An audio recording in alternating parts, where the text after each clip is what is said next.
하나님의 원래 계획은 한 1년 5개월, 6개월 안에 약속의 땅으로 인도하는 계획이었던 것으로 보입니다. 1년 동안은 시내산 광야에서 언약을 체결하고 또 하나님이 거주할 성막을 짓고 또 제사를 드릴 수 있는 여러 가지 규례를 만들고 다시 율법을 세부적으로 설명해 주셔서 내가 거룩하니 너희도 거룩하게 살면 내가 너희와 함께 할 것이고 약속의 땅을 인도할 것이다. 그렇게 말씀하셨습니다. 인구조사를 하고 군대로 편을 편성하고 그 중심에 여호와가 계시고 그래서 여호와 인도하심을 따라서 그들은 약속의 땅에 들어가면 그 땅을 차지하고 누리면 되는 것입니다. 그것이 한 1년 6개월 만에 걸리는 시간이었는데 안타깝게도 이스라엘 민족이 그 하나님의 선하신 계획과 인도하심을 믿지 못하고 의심하고 하나님보다 이 땅에 사는 거민들, 거인들, 그들의 견고한 성읍들을 더 두려워한 나머지 하나님 우리가 취할 수 없습니다. 불순종하고 믿지 못했기 때문에 그들은 광야를 38년 동안 유리하다가 그때 20세 이상의 남자들이 다 죽임을 당하고 오직 여호수아 갈렙만 남고 이런 상황 가운데 하나님은 그들을 인도하셨습니다. 시간이 다 되어가면서 이제 그 약속의 땅 남쪽에서 방황하다가 있는 그들을 동쪽으로 옮기시고 또 이쪽으로 옮겨서 동남쪽 방향을 틀어서 모압 땅에서 이제 서쪽으로 가는 방향으로 약속의 땅으로 들은 코스를 정했습니다. 원래는 남쪽에서 직진하는 코스를 정했지만 불순종하여서 이제는 광야를 유리 방황하다가 동쪽에 있는 요단강 동편으로 쭉 올라가 가지고 거기서 서쪽으로, 여기 서쪽입니까? 이쪽 가는 게 서쪽입니까? 알아서 해서 가세요. 서쪽으로 가는 방향을 정했습니다. 지금 그 여정을 설명해 주고 있는 거죠. 그 여정에 지역의 이름이 나옵니다. 중간에 기착지가 나와요. 어디죠? 오봇도 나오고 이에 바이림도 나오고 세례 골짜기도 나오고 아르논 골짜기도 나오고 그렇습니다. 그러다가 결국 어디로 갔습니까? 20절에 보면 모압 평야에 그들이 도착하게 돼요. 이런 코스를 하나님께서 정했습니다. 근데 이 이야기 중에서 크게 오늘 보면 그냥 여행입니다. 여정의 과정. 어떤 경도를 통해서 그 땅에 갔는지 보여주는 거죠. 정리하면 남쪽에 있는 그들이 동쪽으로 옮겨서 이 요단강 동편에 올라가지고 모압들에 정착해 있습니다. 여기서 이제 약속의 땅으로 이제 들어가는 일만 남았습니다. 아시겠죠? 이게 아론이 죽을 때가 제 40년 5월에 죽어요. 아론이 제 40년 5월에 죽고 그 모세가 신명기를 말할 때가 제 40년 11월 달이에요. 그러니까 5월부터 한 10월까지 이 여정이 일어나는 거예요. 알겠죠? 물론 우리가 다음 장에 보면 그 요단강 동편에 있는 아모리의 두 민족을 또 아모리의 두 성읍들을 정복하는 과정도 나옵니다. 어쨌든 그 시간쯤에 또 그런 코스로 하나님께 그들을 인도하십니다. 그래서 그 여정의 여러 가지 중간 기착지, 여정이 어떻게 됐는지를 설명해 주면서 두 가지 아주 중요한 사건을 보여주고 있는데요. 하나는 우리 14절 한번 다시 볼게요. 14절 15절 읽고 있습니다. 시작. 이러므로 여호와의 전쟁기에 일렀으되 수바의 아이 헙과 아르논 골짜기와 모든 골짜기의 비탈은 아르 고울을 향하여 기울어지고 모압의 경계에 다 도달하였더라. 그리고 16절 17절 읽고 있습니다. 시작. 거기서 부엘에 이르니 부엘은 여호와께서 모세에게 명령하기를 백성을 모으라 내가 그들에게 물을 주리라 하시던 운물이라. 그때 이스라엘이 노래하여 이르되 운물무라 솟아나라 너희는 그것을 노래하라. 모압 평지로 이르는 여러 여정 가운데 두 가지 중요한 지명이 나옵니다. 하나는 아르논 골짜기인데 이 아르논 골짜기에서 그들이 노래를 불러요. 그 노래를 통해서 그들이 무엇을 깨닫습니까?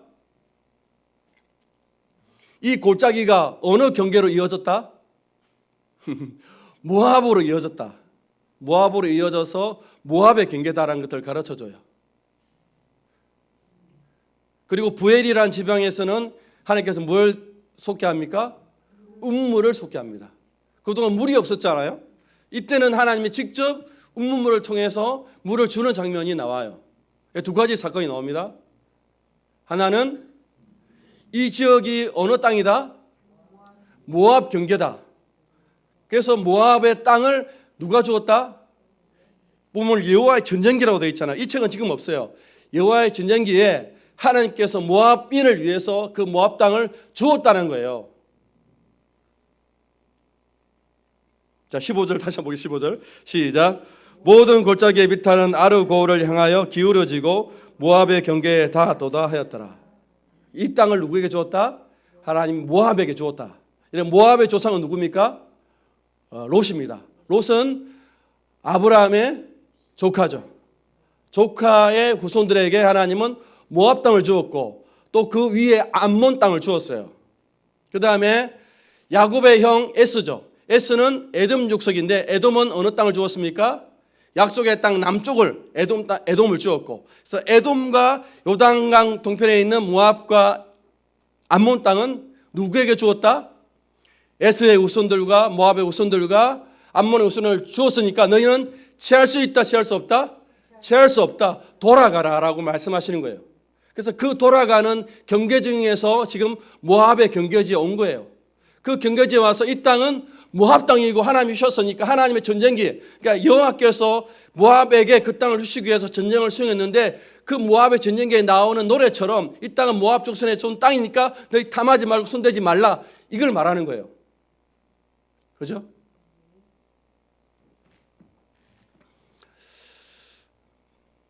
하나님은 이스라엘 민족에게는 어느 땅을 주셨습니까? 이스라엘 민족에게는 가나안 땅, 약속의 땅을 주었고, 모압 사람들에게는 모압 땅을 주었고, 암몬에게는 암몬을 주었고, 에스의 후손들에게는 에돔 땅을 주었다는 거예요. 이것이 하나님의 계획이라는 거예요. 하나님께서 민족마다 정해진 연대와 거주의 경계가 있습니다. 그래서 우리에게 허락하지 않는 땅을 우리가 취할 수 있다 없다? 취할 수 없다. 그 민족에게 주어진 땅이니까 너는 돌아가라. 그걸 기억하라고 말씀해 주고 있습니다. 아시겠죠? 그래서 이 땅은 너희 땅 아니니까, 모압 자손들이 살아갈 땅이니까 전쟁도 하지 말고 돌아가라고 말씀하시는 내용이에요. 그 내용에 대해서 이제 나중에 사도 바울이라는 아주 뛰어난 목회자와 선교사가 어떻게 말하냐면 아테네 사람들에게 이런 설교를 합니다. 우리 사도행전 17장 26절 27절 한번 볼까요? 시작. 인류의 모든 족속을 한 혈통으로 만드사 온 땅에 살게 하시고 그들의 연대를 정하시며 거주의 경계를 한정하셨으니 이는 사람으로 혹 하나님을 더듬어 찾아 발견하게 하려 하심이로되 그는 우리 각 사람에게서 멀리 계시지 아니하도다. 그러니까 원래 하나님은 민족을 한 혈통으로 만드셨죠. 아담의 후손들이니까 아담 시조가 있고 그 시조로부터 다 한 혈통으로 나온 민족이잖아요. 그런데 그 여러 민족이 나왔지만 그 여러 민족의 연대, 민족의 그 땅을 다 누가 정해주셨다는 거예요? 하나님이 정해주신 땅이어서 그 정해준 땅에서 살아가는 것이 그 민족, 그 나라의 운명이고 어떤 목적이라는 거예요. 그거를 지금 가르쳐주고 있는 거예요.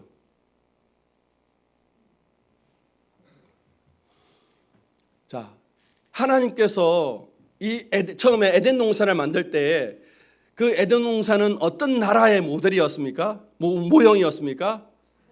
천국의 모형이었죠. 여러분 감이 오십니까? 천국을 닮아가지고 에덴 동산을 만들었어요. 그리고 그 에덴 동산을 다스리고 관리할 자로 누굴 세웠습니까? 아담과 하를 세웠죠. 근데 아담과 하는 그래서 그 에덴 동산은 어떤 땅입니까?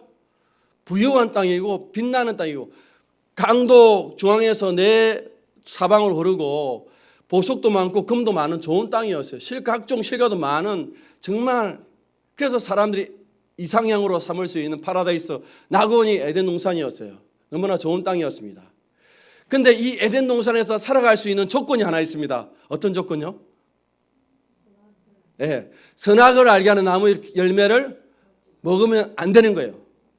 그 명령만 지키면 에덴의 이런 풍요와 다산과 부유함을 아담과 하는 누리며 사는 거예요. 이것이 어떤 곳이에요? 에돔 동산이고 하나님의 나라예요.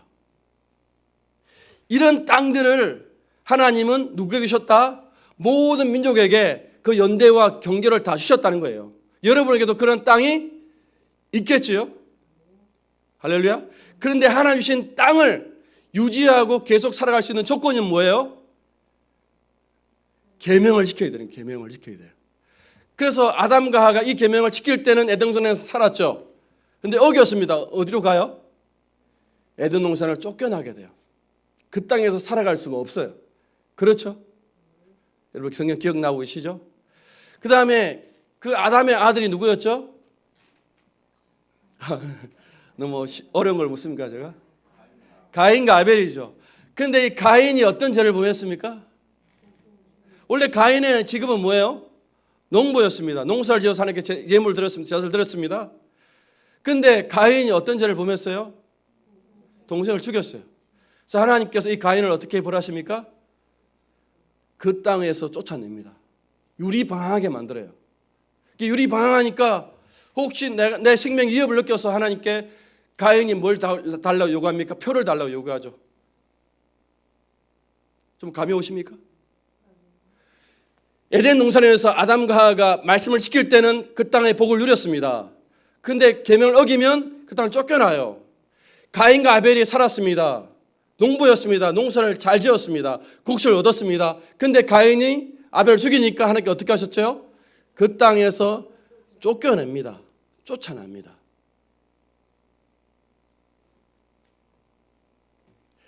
하나님께서 각 민족마다 약속의 땅, 자기들의 땅을 분깃을 다 정해놓았습니다.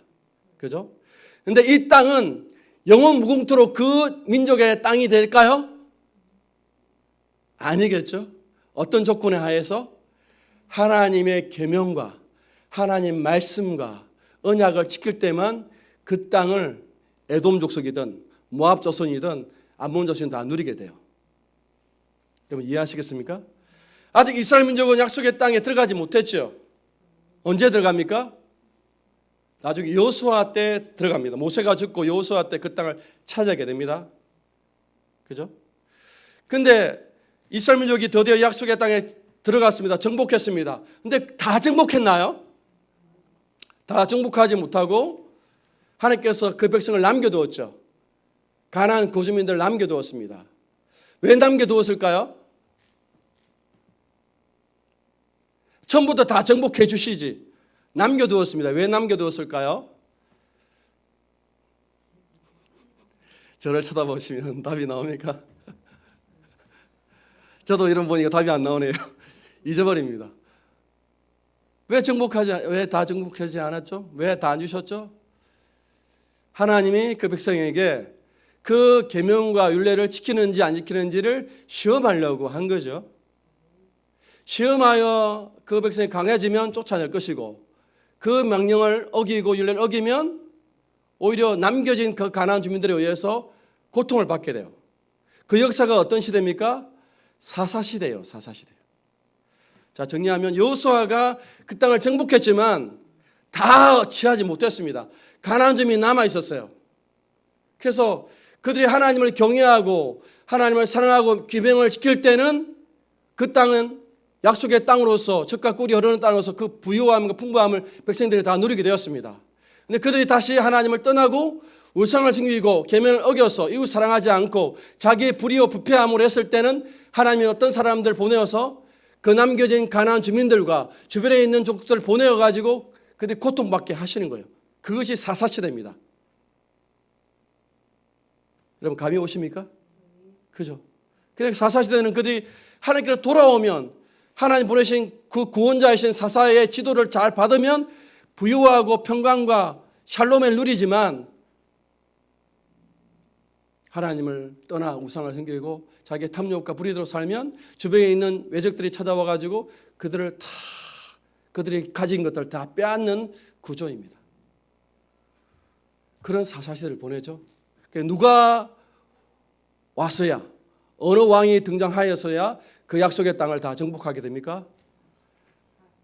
다윗 왕 때 그걸 다 정복하게 돼요. 다윗이 다 정복합니다.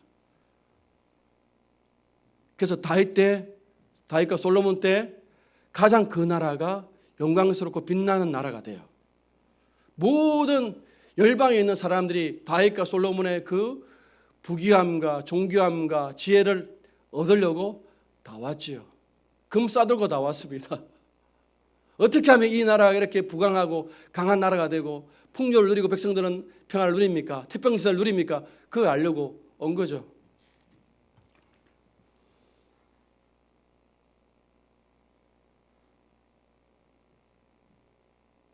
하나님께서 우리에게 땅을 주십니다.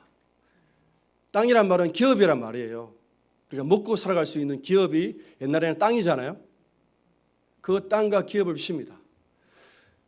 인생마다 다 정해진 땅과 기업이 있습니다. 할렐루야. 여러분에게 다 땅과 기업을 주십니다. 근데 하나님이 허락하시는 이 땅과 기업은 어느 나라의 모델입니까? 하나님 나라 천국의 모델이기 때문에 그 땅은 그냥 가만히 있으면 소산물을 내고 곡물을 내는 땅이 아니라 여러분과 제가 어떻게 할 때 천국의 도리인 하나님을 사랑하고 이웃 사랑하라는 십계명과 율법을 지킬 때만 그 땅이 그 복을 누리게 돼요. 그래서 특별히 하나님께 이것을 잘 교육하기 위해서 이 약속의 땅 가나안 땅은 어떤 땅으로 특별히 정했냐면 가나안 땅에는 강이 있습니까? 강이 없습니까? 강이 없어요. 강은 있어요. 근데 없을 수도 있어요. 뭐가 오면 하늘에 비가 내리고 이슬이 내리면 강이 되어져서 곡식을 재배할 수가 있어요.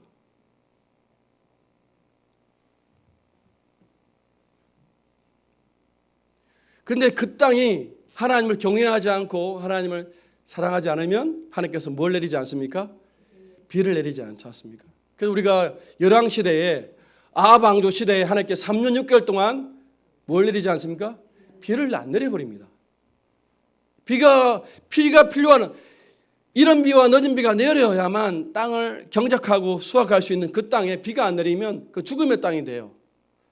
그런 땅으로 하나님께 그들을 인도하신 거예요. 이스라엘 민족이 살 길은 그 땅에서 풍요와 다산과 행복과 태평성을 맛볼 수 있는 유일한 길은 무엇입니까?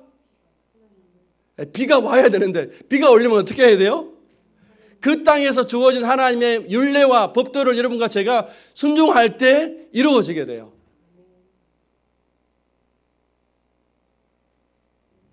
그 땅을 이렇게 정복하고 완성한 사람이 누구인 거예요? 다윗이었죠. 다윗은 어떤 사람이에요? 철저하게 하나님의 마음에 합한 자, 하나님을 경외하고 사랑하고 율법을 지키는 자가 다윗이었습니다. 다윗은 주야로 말씀을 묵상했거든요. 말씀을 늘 가까이 했습니다. 말씀대로 살아가는 인생이 다윗이었습니다. 그러니까 하나님께 다윗 때에 그 땅을 정복하고 완성하게 해주신 거예요. 여러분 좀 이해가 되죠? 하나님은 모든 인생 가운데 땅을 주시는데 그 땅은 저와 여러분들이 하나님 말씀을 경외하고 순종할 때 그 복을 누리게 돼요. 그렇지 않으면 누군가 제가 못 누리게 됩니다. 그것을 이스라엘 민족에게 선명하게 보여주셨어요. 선명하게 보여주셨습니다. 이스라엘 민족에게 가르쳐 준 거예요.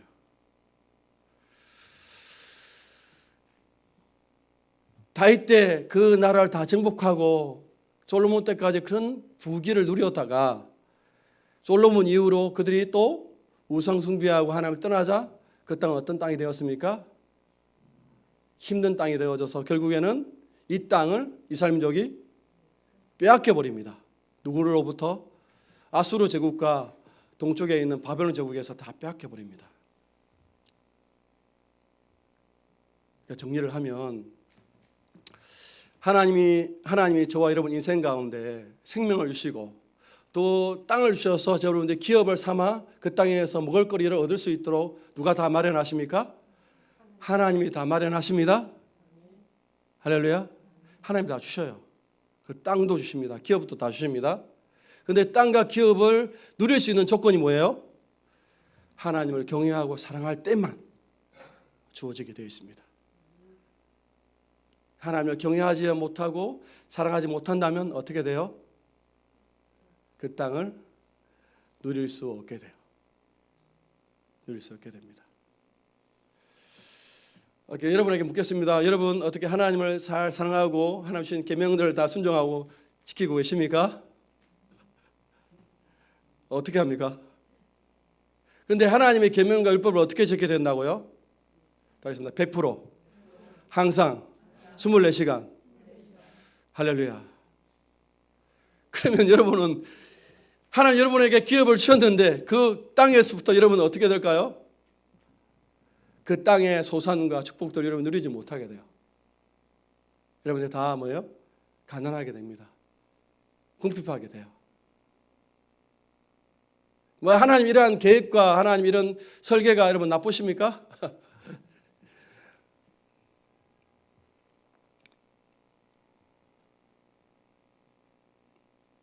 저와 여러분들은 어찌 보면 이 땅에서 그런 복을 누리지 못하는 인생이 된지도 모릅니다. 비참하고 안타깝죠. 그러나 우리 하나님께서 여러분들을 사랑하고 계십니다. 여러분들을 사랑하고 계십니다. 이미 하나님은 아담과 하와의 실패 이후에 모든 인생이 실패할 것을 다 알고 계십니다. 내가 땅을 주지만 그 땅에서 이들이 나를 경외하지 못하고 섬기지 못할 걸 하나님께 다 아셨습니다. 하나님의 답이 무엇입니까? 하나님이 직접 내려오셨어요. 그분이 누구십니까? 그분이 예수 그리스도이십니다. 그리고 그분은 이 땅에 오셔서 하나님의 아들로 오셨지만 사람의 아들로 계십니다. 사람의 아들이신 예수님께서 그 땅에서 하나님의 계명과 율법들을 100% 온전히 다 성취하셨어요. 율법을 다 완성하셨어요. 할렐루야. 예수님은 하나님을 너무 사랑하신 분이에요. 아버지를 사랑하시는 분이에요. 아버지의 뜻이라면 뭐예요? 죽기도 하겠습니다. 예수님의 제자들 생각에는 예수님이 죽으면 안 됐기 때문에 베드로 같은 이들은 어떻게 했습니까? 십자가에 죽으면 안 됩니다. 우리가 싸움 맡겠습니다 했을 때 예수님으로부터 책망을 받았죠. 사단아 내 뒤로 물러가라. 너는 아버지의 일을 생각하지 않고 사람의 생각을 한다 말씀하십니다. 예수님은 이처럼 철저하게 아버지의 뜻에 순종하며 사랑하며 살았습니다. 아버지를 사랑했습니다. 아버지의 계획과 아버지의 말만, 아버지의 모든 것만 아들은 다 행하셨어요. 아버지와 아들이신 예수님은 하나가 되셨어요. 서로 사랑하셨습니다. 그리고 예수님 또한 이웃을 사랑하셨습니다. 이웃을 사랑했습니다. 어떤 이웃까지도 원수까지인 이웃도 사랑했습니다. 원수까지 이웃도. 우리는 사랑할 만한 사람만 사랑하잖아요. 나에게 도움이 되는 사람만 사랑해 줍니다. 나에게 미역국 끓여준 사람, 나에게 빵 선물하는 사람 사랑하지, 여러분 미워하는 사람 사랑하지 못하잖아요. 그런데 그 미워하는 원수까지도 우리 예수님은 다 사랑해 주셨습니다. 율법을 성취하시고 완성해 주셨어요.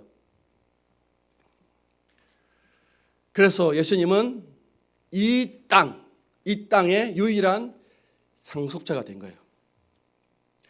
이 땅은 하나님 나라의 모형이에요. 이 땅은 누구만 누립니까?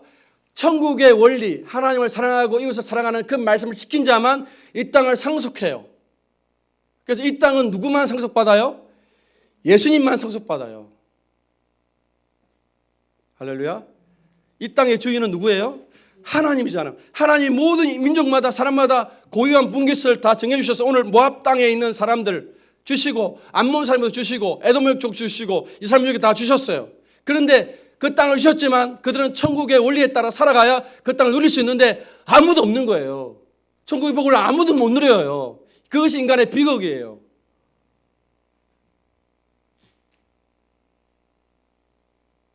아니 목사님, 이 땅에서 땅 많은 사람 많고 부유한 사람 많이 있잖아요. 그렇죠? 땅보다 더 많고 부유해 보이는 사람이 있죠. 근데 정말 그들이 이 하나님 주신 땅을 누리고 소유하고 있을까요? 그들은 땅 분야인 줄 모르고 부자인 줄 모르지만 그들의 영혼에 뭐가 있습니까? 공고함이 있어요. 공고함.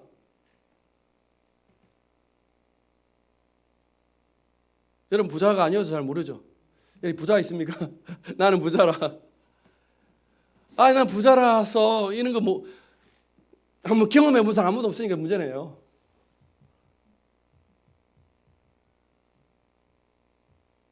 부자들도 그 많은 땅, 수많은 재산이 있어도 뭐예요?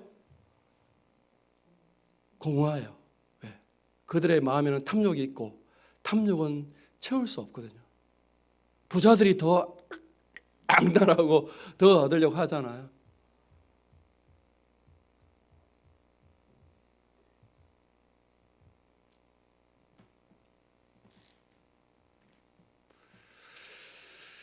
가난한 사람은 어떻습니까? 가난한 사람은 행복합니까? 반대로? 가난한 사람들은 더 괴롭죠. 땅도 없어서 괴롭고, 또 부자들 때문에 시기하고 비교하는 마음 때문에 힘들고, 가난한 사람 더 힘듭니다. 얼핏 보면 하나님 주신 땅을 누리는 부자들이 하나님의 선택을 받는 것처럼 보이지만 그 부자들도요, 공허합니다, 여러분. 그 탐욕을 채울 수가 없어요.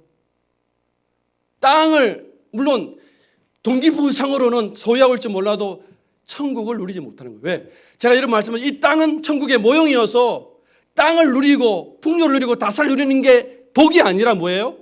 천국을 누려야 되는데 땅은 많지만 하나님의 계명을 어김으로 말미암아 공고하고 영혼이 불쌍하여서 그 천국의 복을 누리지 못하는 거예요.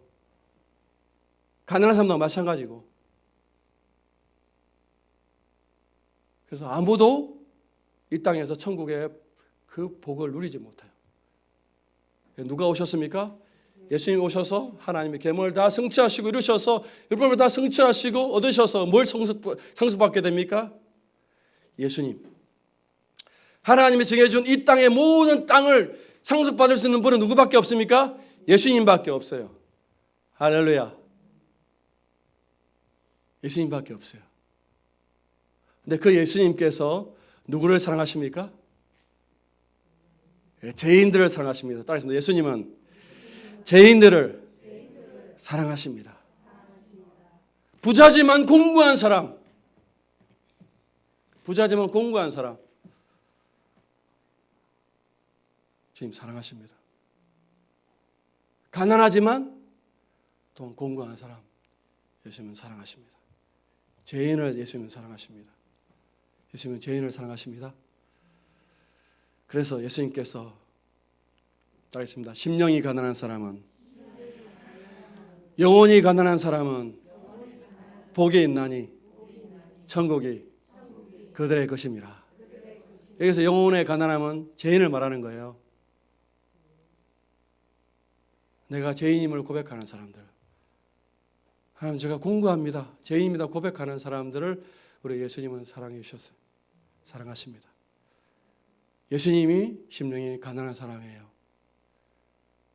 그분은 원래 부유한 사람이죠. 왜? 천국을 소유하기 때문에. 제가 말하는 부유함은 뭔지 알겠죠? 땅 많아서 부자라 이 부유함이 아니에요. 그 공부한 사람들이에요. 썩지 마시고. 천국을 소유한 사람만이 부유해요. 이 부유는 예수님만, 하나님 아버지만 소유할 수 있는 거예요.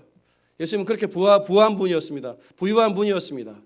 그분이 이 땅에 내려오신 것은 영혼이 가난해져서 죄인이 되어서 죄인을 대신하여 죽으심으로 말미암아 우리 가운데 천국을 주기 위해서 오신 거예요.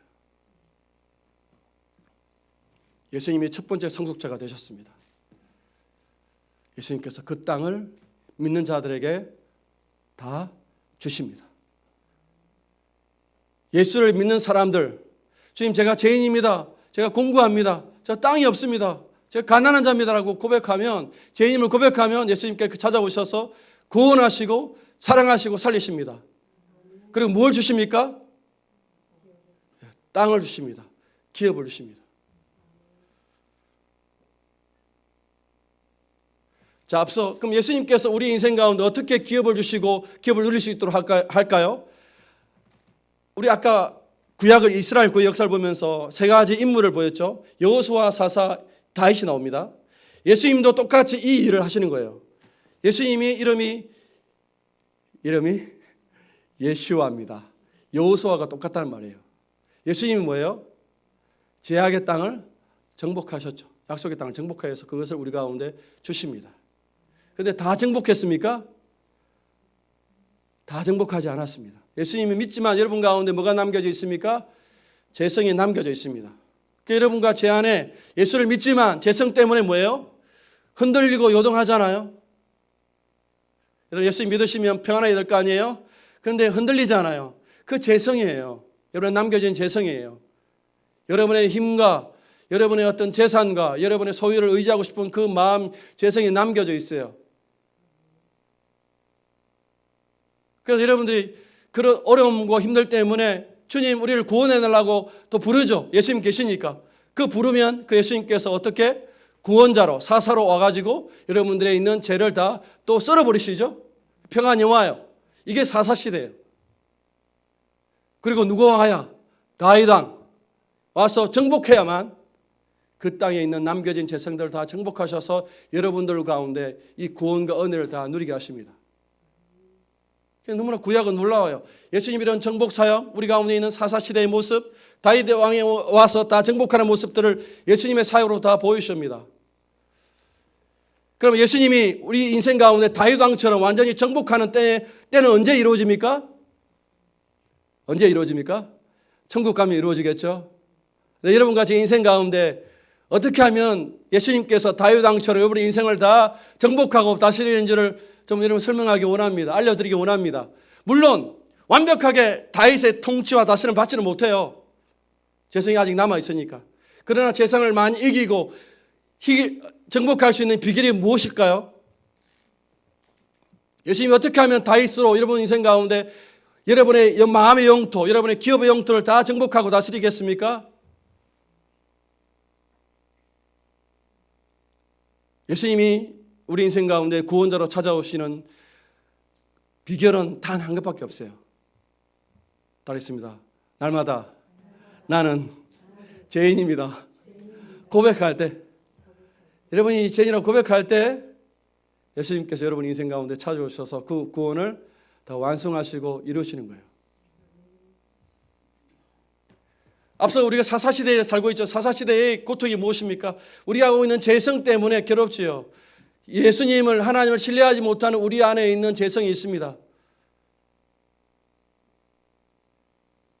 하나님을 사랑하지 못하고 이웃을 사랑하지 못하고 말씀도 살지 못하는 이 죄성들을 여러분들이 고백할 때마다 예수님께서 오셔요. 여러분들 지배하십니다. 날마다 여러분들이 고백하기 원합니다. 주님, 저는 죄인입니다. 또 주님을 의심했습니다. 세상을 사랑했습니다. 세상을 사랑하는 죄인입니다. 의심하는 죄인입니다. 이것들을 여러분들이 날마다 고백하기를 축복합니다. 여러분과 제가 죄인임을 고백할 때마다 예수님께서 오셔요. 여러분과 제가 죄인임을 고백하지 않을 때, 스스로 의로운 척할 때는 예수님께서 못 오셔요.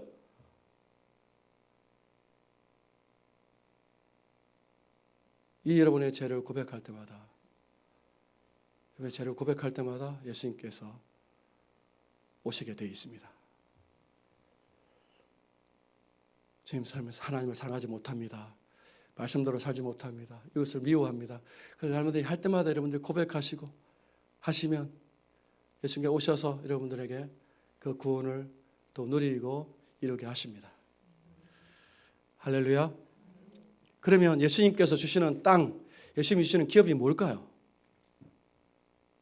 천국입니다. 천국이 우리의 기업이고 우리의 땅입니다.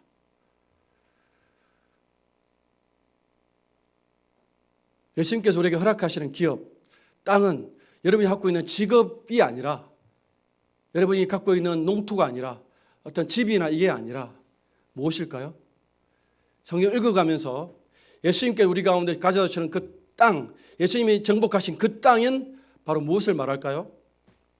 따르겠습니다. 예수님이 우리의 기업이고 땅입니다. 새로운 땅이 있는 게 아니라 뭐예요? 예수님이 여러분의 땅이고 여러분의 기업이라는 거예요. 그 에덴 동산, 약속의 땅, 다 천국을 예표하죠. 천국은 왜 천국입니까? 예수님이 계시니까 천국이에요. 예수님이 다스리니까 그것이 천국이에요. 그래서 이 에덴, 약속의 땅, 모든 땅은 다 예수님의 그림자에 불과해요. 그래서 예수를 믿고 예수를 소유한 자에게 그의 마음에 천국이 임하게 되고 나타나게 돼요. 여러분들 이제는 누구를 의지하고 누구를 믿어야 돼요? 예수님을 의지하고 예수를 믿어야 되는 거예요. 아니, 예수를 날마다 여러분들이 먹어야 돼요. 그럴 때 여러분 가운데 천국을 맛보게 되어 있습니다. 할렐루야. 예수를 믿는 우리에게도 부함과 가난의 문제가 계속 사이클처럼 오겠죠. 여러분 예수 믿어도 부유하십니까? 예수 믿어서 아파트가 늘어나고 땅이 많아집니까? 그러지는 않지요. 예수 믿어도 이번 달 카드값 못 내가지고 힘들 때가 있지요. 예수 믿었는데 천국이 다 와야죠. 예수 믿었는데 왜 이렇게 경제적인 어려움이 생길까요?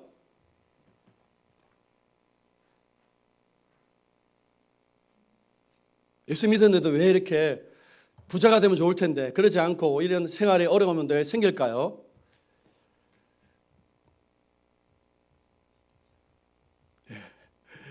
예수 믿고 난 이후에 그 생활의 부유함과 또 생활의 불편함 모두를 통해서 예수님도 계속 가르쳐주고 싶은 거예요. 뭘 가르쳐 줍니까? 앞서 말했던 그 사건. 여러분은, 저와 여러분들은 죄인이라는 것들을 알려주기 원하는 거예요. 죄인이라는 사실들을 그 물질의 부유함과 궁핍함을 통해서 알려주는 거예요. 여러분 예수 믿고 나서 부유해졌습니다. 여러분 행복하십니까? 행복하시면 감사하네요. 예수님으로 행복했지 예수님이 주셨던 아파트나 땅 때문에 행복한 건 아니었죠? 아멘입니다. 제대로 나와야 돼요. 예수님 믿어서 어떤 이에게 땅도 허락하시고 집도 허락하시고 자동차 주시고 기업도 허락하십니다. 그러나 그것 때문에 우리 행복한 건 아니에요. 만약 여러분이 예수 믿고 나서 예수님이 주셨던 그 선물에 여러분들이 의지하게 되면 여러분들 흔들리게 되어 있습니다. 그렇죠? 이 쌓은 재산이, 이 주신 복이, 이 기업이 언제 망하면 안 될까 하는 초조함이 들어와요.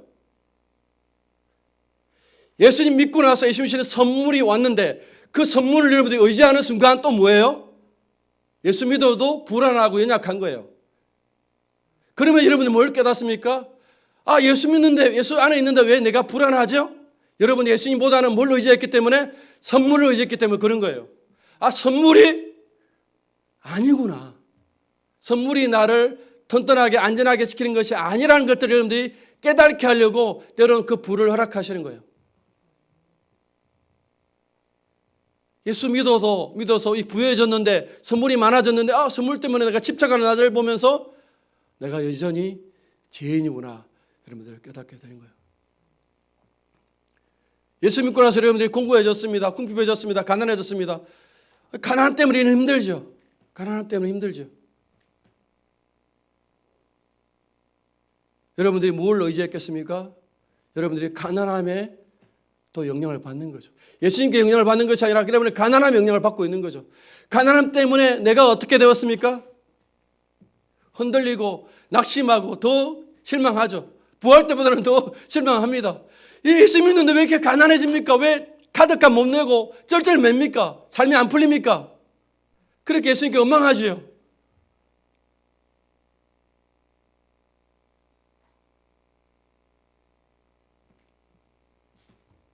예수님께 가르치는 답은 우리가 누구를 의지한다는 거예요? 예수님이 아니라 이 가난함 때문에 여러분과 제가 흔들리고 어려웠다는 거예요.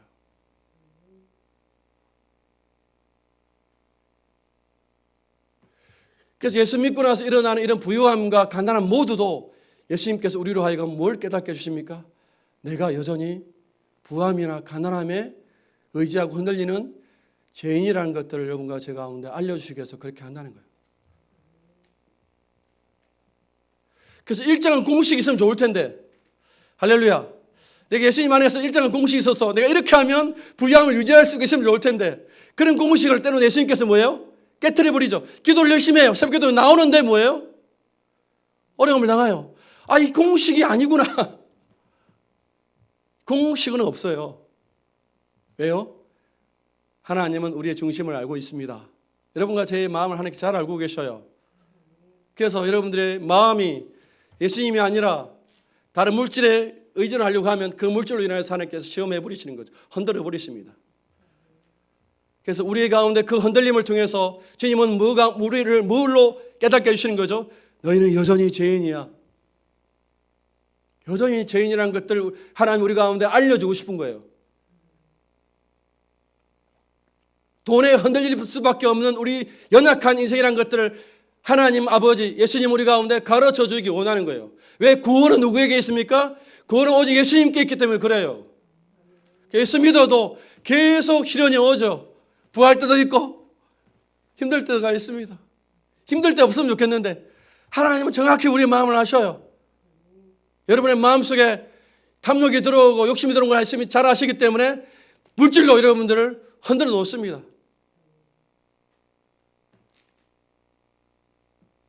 여러분 이제는 너무 걱정하지 마세요. 걱정하지 말라는 어폐가 있는데요. 하나님께서 다 하십니다. 기가 막혀요. 하나님께서. 그렇죠. 하나님 인도하시면 너무나 기가 막히고 놀랍습니다. 그래서 점점 예수님께서 우리를 어디로 초대하십니까? 예수님 자신에게로 초대합니다. 예수님 자신에게로 초대합니다. 예수님 자신에게도 초대하십니다. 여러분과 제가 예수를 먹도록 하십니다. 좀 식인종 개념이지만 예수님을 먹도록 하셔요. 예수를 묵상하도록 하셔요. 예수를 바라보도록 하셔요. 여러분 이제 주무시는 분들 다 계시고 이게 중요합니다. 그런데 여러분 예수를 묵상하고 예수님 안에 있으면 뭔가 놀라운 걸 누려요. 천국의 평안을 누리게 돼요. 이거는 부유함 때문에 있는 거 아니에요. 오늘 카드비 때문에 힘들어요. 당연한 현실이에요. 근데 여기 예수를 먹고 있는데 이 카드빚이 뭐예요? 염려가 안 되죠. 염려가 안 됩니다. 이런 평안이 뭐 할 때? 저 여러분들 예수를 바라보고 묵상하고 예수님이 하신 일을 생각할 때마다 이루어지는 거예요. 이루어지는 거예요.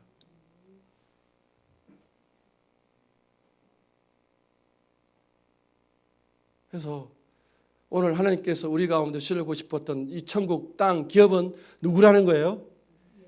예수님이라는 것들을 알 수가 있게 됩니다. 예수님이라는 걸 알게 돼요. 그 예수님이 당신의 제자들에게 뭘 주십니까?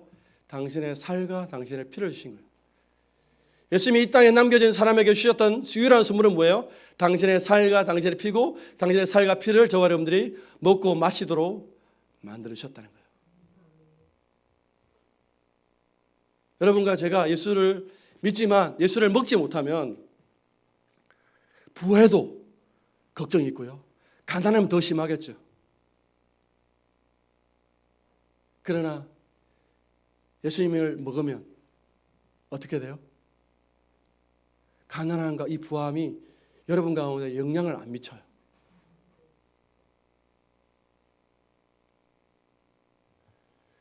그래서 여러분 예수님을 더 많이 먹고 마시려면 여러분과 제가 뭘 해야 돼요?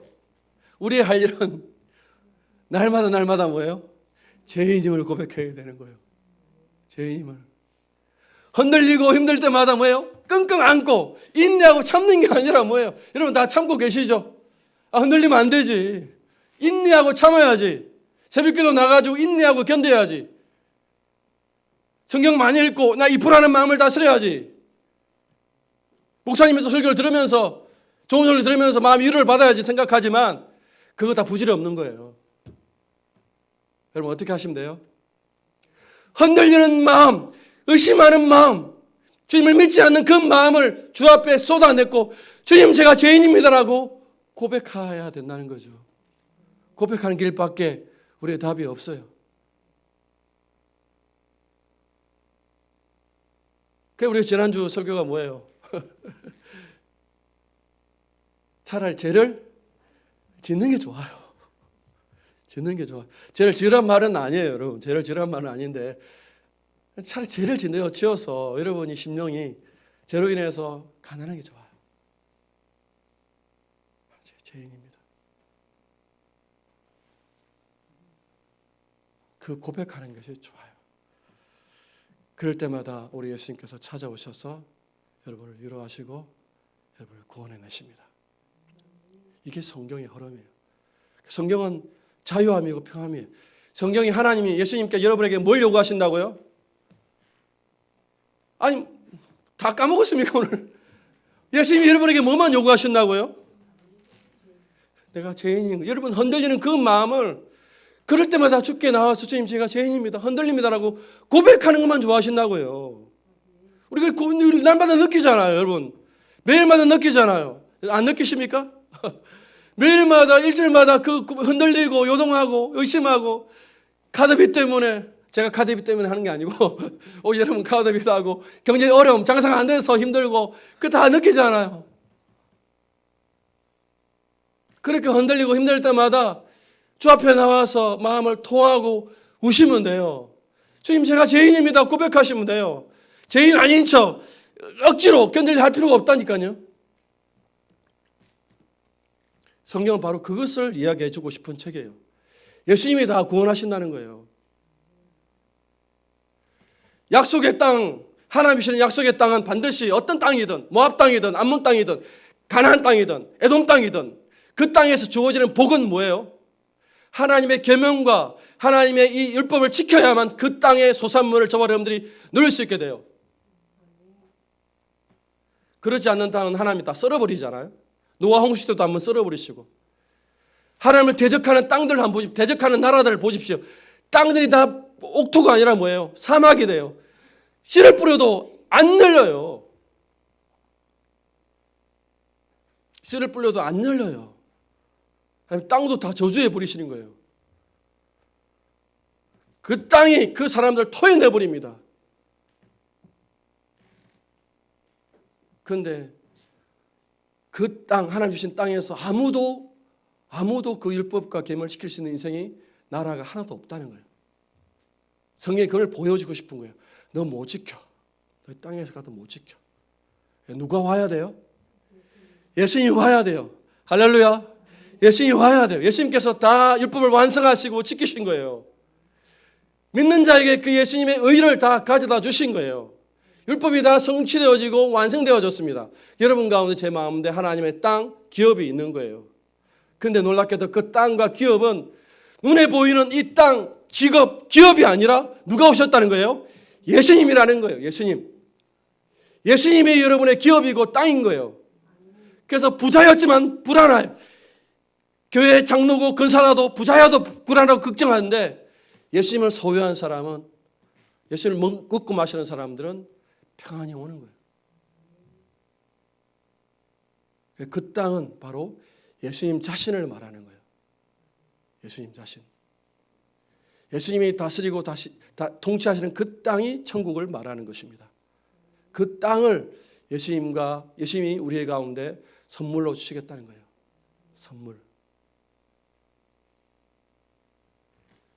여러분과 제가 예수 믿고 나서 할 거는 무엇입니까? 저는 할 게 없어요. 다른 할 게 없습니다. 할 게 없어요. 예수께서 우리를 구원해 주셨으니 열심히 새벽기도 나가고 율법 지키고 예배 생활도 지켜야지. 그는 잘못 배워서 그렇습니다. 잘못 배워서 그렇습니다. 하나님 아버지가 예수님이 원하시는 것은 따르겠습니다. 구원의 은혜를 누리는 것입니다. 누리십니다. 누리십시오. 어차피 여러분들은 예수 믿어도 어떻게 해요? 걱정하고 돈 걱정하는 게 우리 인생이에요. 돈 걱정하는 것이 우리 인생이에요. 예수 믿고 나서 돈 걱정 안 한 분은 어디 있습니까? 다 하게 돼요. 그래서 예수님께서 오셨어요. 돈 걱정해라. 돈 걱정하는 좋은데 하고 나에게 오라는 거예요. 하면서 나에게, 주님 내가 돈이 없습니다. 돈에 걱정합니다 하고 우리의 죄를 주께 고백하라는 거예요. 여러분, 제가 고백할 수밖에 없잖아요. 고백할 수밖에 없어요. 이 세상 사람과 우리의 차이는 단 하나의 차. 그 죄를 우리는 그래도 최소한 안다는 거예요. 하나님께 알게 해주셨어요. 죄인임을 알게 해주셔요. 그래서 예수님이 오셔서 우리를 다스리시는 거예요.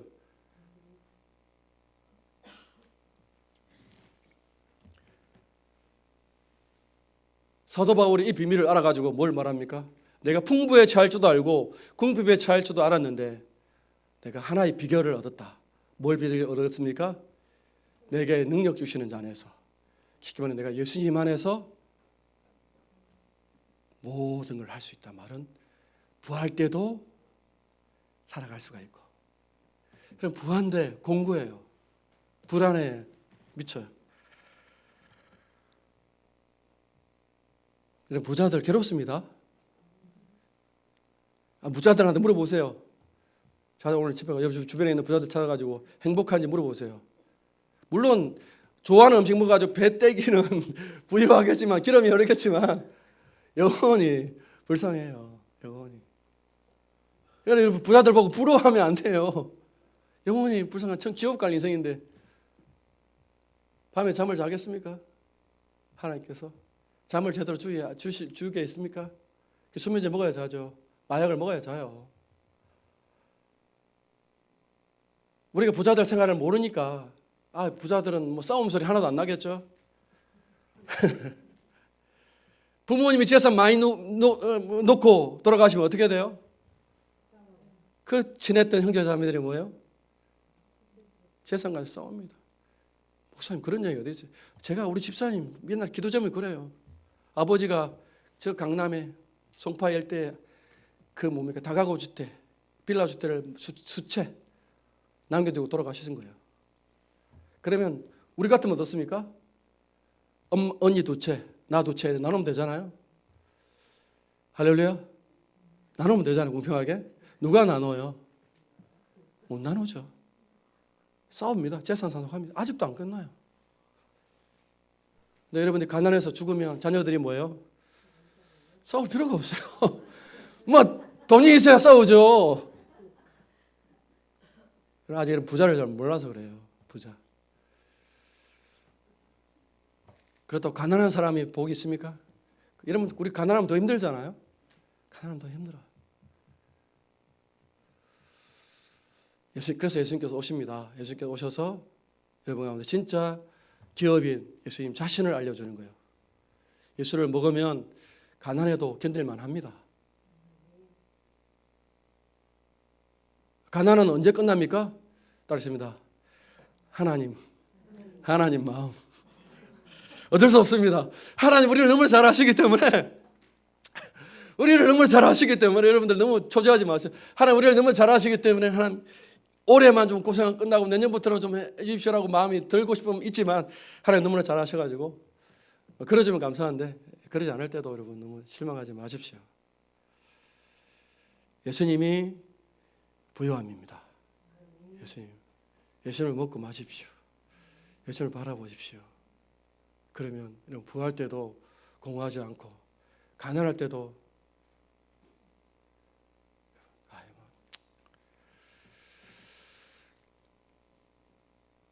망해도 괜찮아요, 여러분.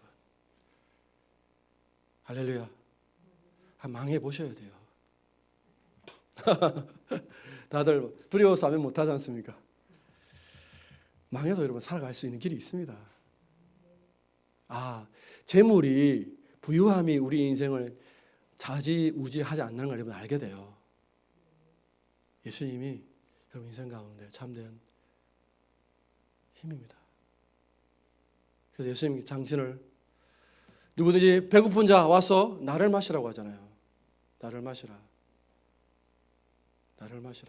예수님이 주시는 선물에 너무나 여러분들 매이지 마십시오. 예수님이 주시는 선물에 예수님이 여러분들 잘하게 하시면 그 선물에 여러분들 매이지 마십시오. 하나님 흔드십니다. 우리가 또 매이게 되죠. 하나님 흔들어 버리십니다. 그러니까 여러분 즐기세요. 이렇게 하나 저렇게 하나 여러분들 예수 믿으면 천국 가니까 여러분 누리십시오. 제가 누린다고 해도 여러분 못 누리시겠지만 기억할 건 여러분들이 뭘만 하면 된다고요? 여러분 내가 날마다 죄인임을 고백하면 돼요. 예수님이 요구하시는 게 이것밖에 없어요. 죄인임을 고백하면 되고 그걸 고백하면 돼요. 그럼 예수님께서 또 오셔서 구원하시고 여러분 정복하고 다스리게 주십니다. 여러분 예수님 여러분을 사랑하십니다. 죄 있는 여러분을 사랑하십니다. 여러분 뭘 해서 사랑한 게 아니에요. 여러분 잘해서 사랑한 게 아니에요. 예수님 여러분들을 사랑하시는 거예요. 자기의 생명을 다 주셨습니다. 날마다 예수님을 먹는 여러분들 다 되시기를 주님의 이름으로 축복합니다.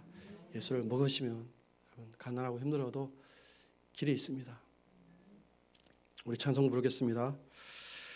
390장 찬양 부르고 성찬하겠습니다. 찬송가 390장입니다. 찬송가 390장입니다.